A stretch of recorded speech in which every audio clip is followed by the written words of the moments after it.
Hi mga kamadam Yons! Magandang araw! Please subscribe my YouTube channel, Madam Yons Vlog.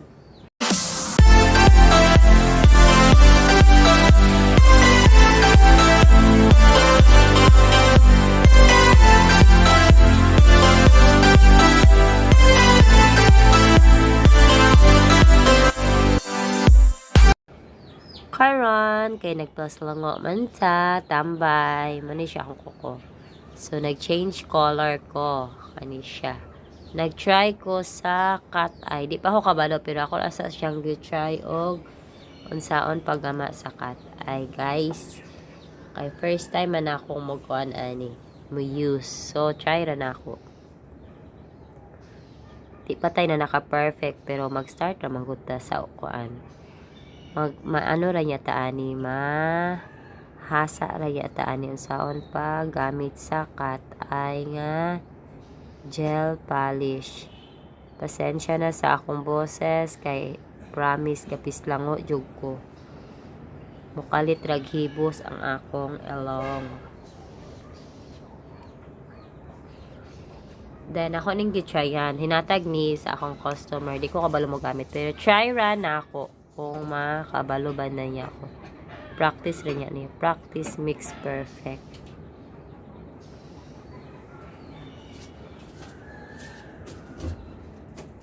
As hindi pa dyan ko kay kahibalo mo ano gamit. Pero try ra na ako, ha.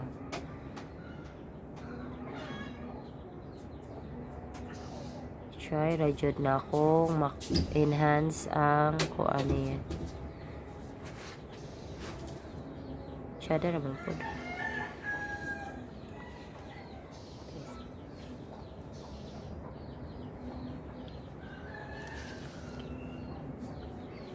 Ako lang i-try karon kay di man ta pa kayo expert sa cat eye polish. So mag-practice agud ta.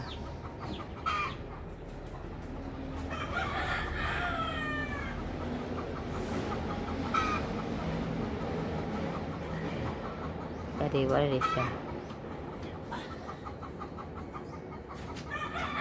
Dahil ako sang i-cure kay para makuan siya kay ma-change man gud ihang kon og dili siya i-cure. Ma-change ang iyahang kuan sa cat eye. So every time magbutang ko ako sang i-cure maybe 30 minutes, 30 seconds, minutes naman 30 seconds nga i-cure na ko siya sa UV lamp. Then agto na po ko sa pikas, try na po na ako og dita kay pa perfect kay starting pamanta. Nagpa-practice pamanta. Balang araw ano na dahil tama. Expert na ta kaayo ani. Self-love, self-care. Paningkamot, pangisay-kisay kay walay mo kudkod sa kamot manang self kuan ra ni self kalikot.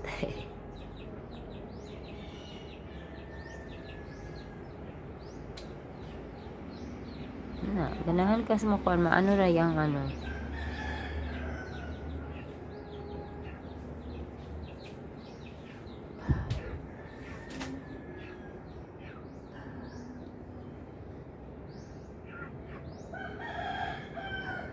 Kag nasa tumoy sa kuan, pwede ra po nas tumoy sa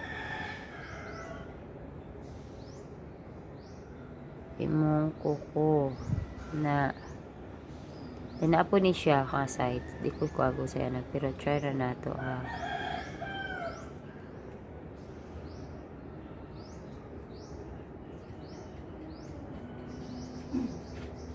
Ten hours later. So, pwede siya inana. Na siya, guys. Mura to, guys. Please subscribe Madam Yons Vlog sa YouTube channel. Bye!